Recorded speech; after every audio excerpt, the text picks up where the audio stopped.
Hello, guys. This is It's Prize. Good evening, wherever you are. Good afternoon, good morning. Today, I have a very, very special guest, and he has no idea what I want to ask him. So, before I go any further, let me allow him introduce himself. Good evening, everyone. Good evening, prizes, followers. My name's Wimana Julius. I come from Kisoro, the only district in the whole world that is bordering two countries. That is Congo and Rwanda. So, Julius, last time, you have no idea what I want to ask you. But last time, I did an interview with somebody, and we said that Kenya has democracy, and you said that changing presidents doesn't mean that you have democracy. And for me, in fact, I thought that changing presidents means democracy. I want you to elaborate about that in detail. What you mean when you say changing presidents doesn't mean people don't have democracy. And are you trying to mean that you can still stay with the same president and you have democracy?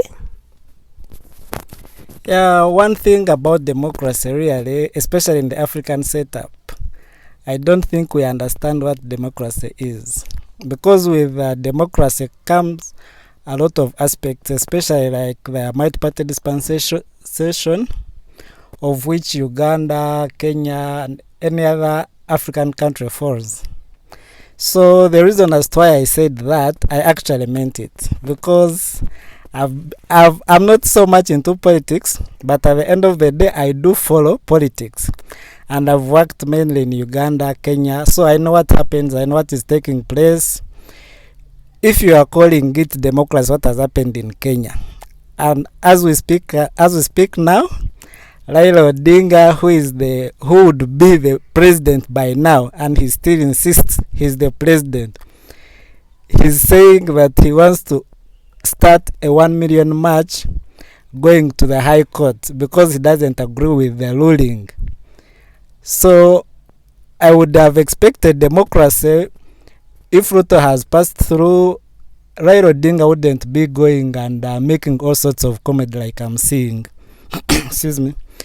It's the same thing we have here in Uganda. Our president, Museveni, stands with Besigye, with all these other people, Bobby Wines. It is the same thing. Whoever passes through, and the other party which doesn't pass through doesn't allow it. Even if you go at the village level, from LC1 level, that's in the Ugandan hierarchy, it is the lowest administrative unit. An LC1 chairman is like the head of the lowest local government unit. These people have been there for ages, for more than 30 years. But when they stood, I think last 3 years, these guys refused to go away, even when they lost. So if you're telling me about democracy, I thought democracy has rules. There is a winner and a loser. But in this case, we don't have a winner, we don't have a loser. Because even the one who has lost still calls themselves winners. That is the same case with Kenya. Yeah? You go and check on all the news, even today.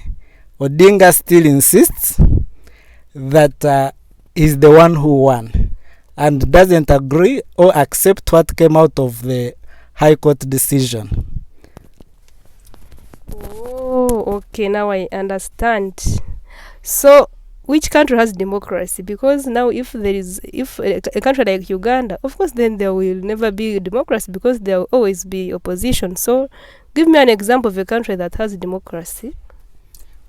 Okay, maybe before I give you an example of a country that has democracy, I think let me also first throw some little light about democracy. Because you see, with democracy, there is what they call multi-party dispensation. That is the kind of democracy. That is the kind of democracy that most people are following, especially on the African continent. Because you see, like us, we borrow from the West. The West, I mean the US and the European Union, so on and so forth. So with multi-party dispensation, you have parties and each party wants to rule. So if you go into elections, you go in, however much you're an individual, you go in as a party. Like the way you say, an example in Uganda, We have NRM, DP, we have now NUP, which formerly was People Power. Then there are so many others. I think I've forgotten them anyway. So with multi-party dispensation, a party just forwards one person. It stands on their behalf. If the elections take place and the person wins, that means the party will have won. In actual sense, even if that person died today who has been voted and is the president under that party, but the term was still running, that party has got the right to pick another person from within the party minus going to elections. You get it? But that's what my party dispensation means. But if you go like in the African context, just imagine waking up and Museveni is not there. No one will even accept, even from FDC, from everywhere. No one will accept. Or give a go ahead to NRM to pick their own candidate to replace the one who has passed on. So the same thing lies with Kenya. Kenya, even to date, yes, we know 100% Ruto is the one who sworn in. But his colleague, who would be his elder, still has that little hope, which unfortunately I think will not work out. The only thing they can do is really go violent, which I also don't wish our neighbors to go in. I would really wish a person like Odinga at his age to just know that things never worked out. It wasn't his chance to rule, and he just gives up. He had his own best chance in 2007 where he won genuinely, but unfortunately, like I've told you, democracy doesn't work in Africa. Raila Odinga won elections of 2007, but the would-be current president at the time had to go bring in the judge and had to swear himself in. So Odinga lost like that. That was his only genuine chance if democracy was working at the time. But now, I don't believe democracy works in Africa. It's only the power that be which works. You will be lucky to pass through, but genuine voting, well, Kenya was on media, was on all over on TVs. We saw things were a bit different from Uganda, like ballot stuffing. We didn't see all those things. I just wish that what we saw is what was happening, as opposed to what I know. Because our democracy is completely different. People do whatever they want. They, to pass through, even if it means killing each other, they will do it to pass through. So with the democracy principles, really, I think we are still far. Probably in Africa, I can give an example of Ghana. I think Ghana has tried to an extent that you see, even there would be competitive, or there would be the strongest opposition parties have made it.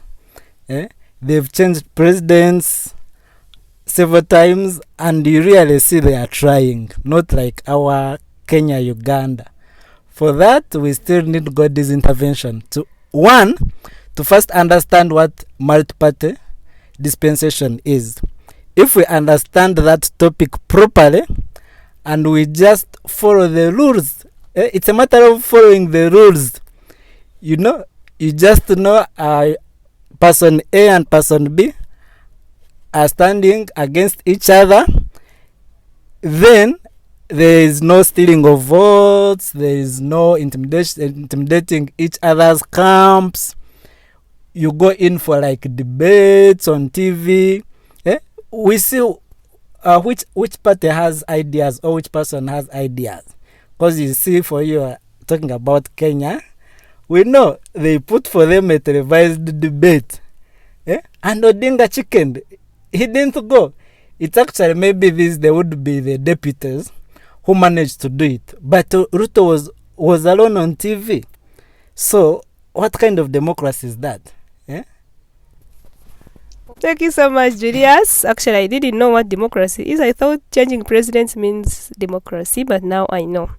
I cannot add anything, but I just want to thank Julius for his time and explaining to us what democracy means. Thank you so much, and bye bye till next time.